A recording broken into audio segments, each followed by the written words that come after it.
भिडियोको preview त already हेर्नु नै होला, जसले पनि सजिलैसँग पढाउन सक्नुहुन्छ यो। र केजिएफ च्याप्टर 2 को धेरै नै ट्रेन्ड रहेको छ टिकटकमा, सजिलैसँग बनाउन सक्नुहुन्छ। त्यसको लागि क्यापकट इन्स्टल गरेको हुनुपर्छ, जसले प्ले स्टोरबाट सजिलै इन्स्टल गर्न सक्नुहुन्छ।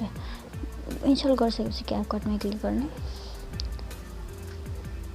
क्यापकटमा क्लिक गरेपछि न्यू प्रोजेक्टमा क्लिक गर्नु होला। न्यू प्रोजेक्टमा क्लिक गरिसकेपछि आफ्नो फोटो कहाँ रहेको छ हजुरले त्यहाँबाट आफ्नो बेस फोटोहरू राख्न सक्नुहुन्छ। यहाँ देख्न सक्नुहुन्छ मैले जम्मा टोटल 14वटा फोटो सिलेक्ट गर्नुपर्ने हुन्छ। हामी 14वटा फोटो सिलेक्ट गर्नेछौँ। यहाँ देख्न सक्नुहुन्छ मैले मिक्स सिलेक्ट गर्नेछु।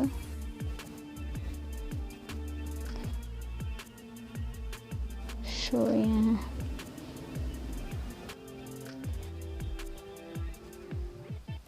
चौधवटा फोटो सिलेक्ट गरिसकेँ मैले। हजुरलाई बुझाउनको लागि एड अप्सनमा क्लिक गर्ने। एड अप्सनमा क्लिक गरिसकेपछि हामीले त सार्नु होला, फर्मेटमा जानु होला, 9:60 मा जानु होला, ब्याक गर्नु होला। फोटोलाई हामीले फिट गर्नुपर्ने हुन्छ स्क्रिनमा, यस प्रकारले फिट गर्नु होला। सबै फोटोलाई फोटोमा यसरी सार्नु होला र फोटोमा क्लिक गर्नु होला। टु फिङ्गरको मद्दतले यसरी फिट गर्नु होला, त्यसै गर्नु होला, त्यसै गर्नु होला। टु फिङ्गरको मद्दतले यसरी फिट गर्नु होला।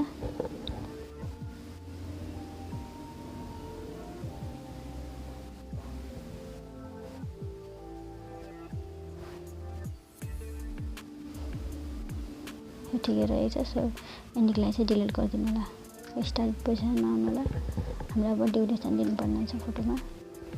फर्स्ट फोटोको ड्युरेसन रहेको छ हाम्रो 1.2 सेकेन्ड।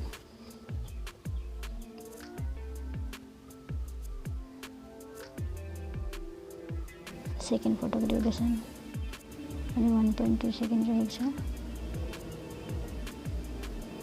3 नम्बर फोटोको ड्युरेसन 0.9 सेकेन्ड रहेको छ।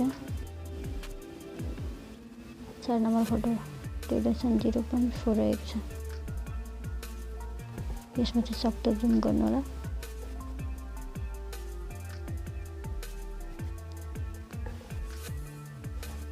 5 नम्बर फोटोको पनि 0.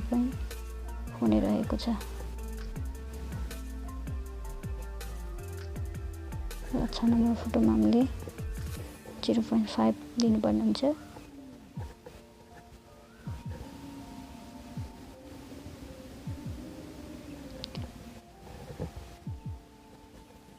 सात नम्बरमा 1.4 सेकेन्ड।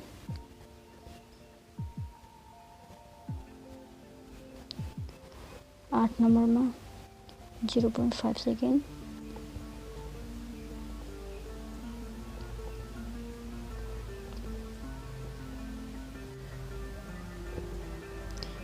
0.5 सेकेन्ड रहेको छ यसमा चाहिँ।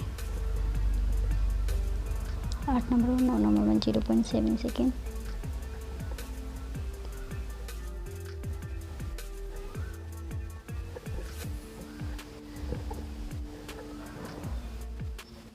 0.7 सेकेन्ड। 10 नम्बरमा 0.8 सेकेन्ड।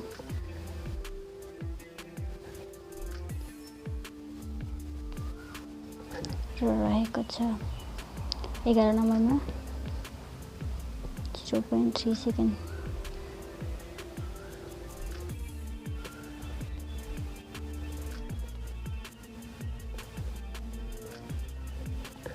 7ले सक्दो जुम गर्नु होला।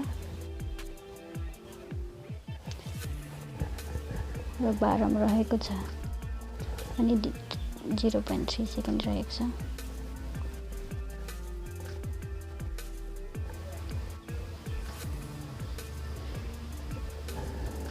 13 मा 0.4 सेकेन्ड।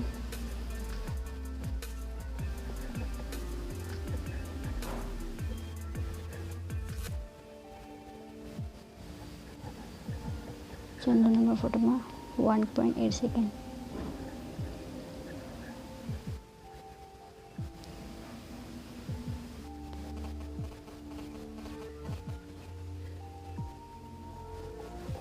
15 अब स्टार्ट पोजिसनमा जान होला। अब हामीले एनिमेसन हाल्नु पर्ने हुन्छ। फर्स्ट फोटोमा क्लिक गर्नु होला, एनिमेसनमा जानु होला, कोमोमा जानु होला। फर्स्ट फोटोलाई हामीले बाइसेक्ट 2 भन्ने एनिमेसन दिनुपर्ने हुन्छ।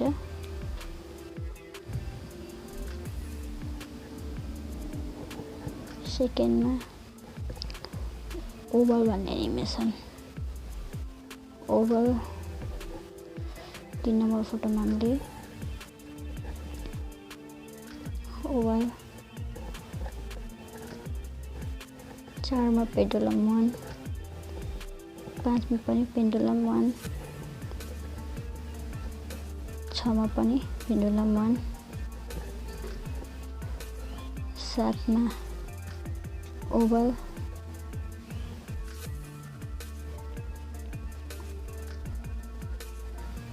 8 मा बाइसेक्ट 2,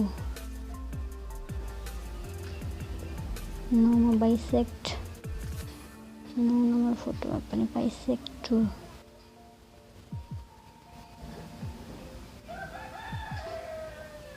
10 मा ओभल,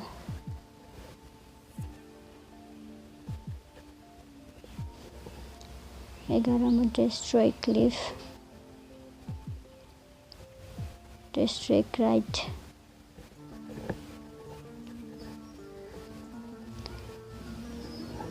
12 लिफ, डिस्ट्रेक राइट,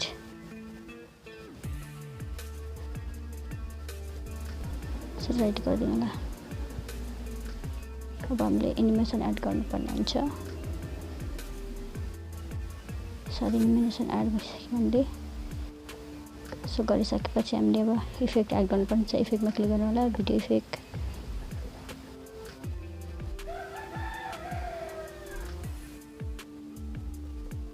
मोडमा जानु होला, मिडियर राइट गरिदिनु होला। यसलाई चाहिँ ठ्याक हामीले मिलाउनु पर्ने हुन्छ फोटोको ड्युरेसन अनुसार।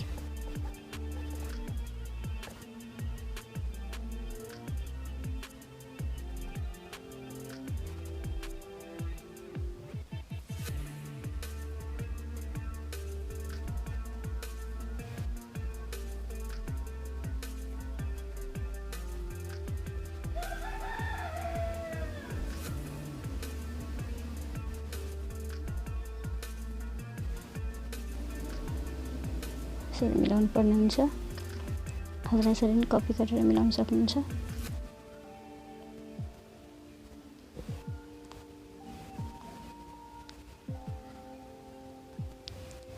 फेरि कपी,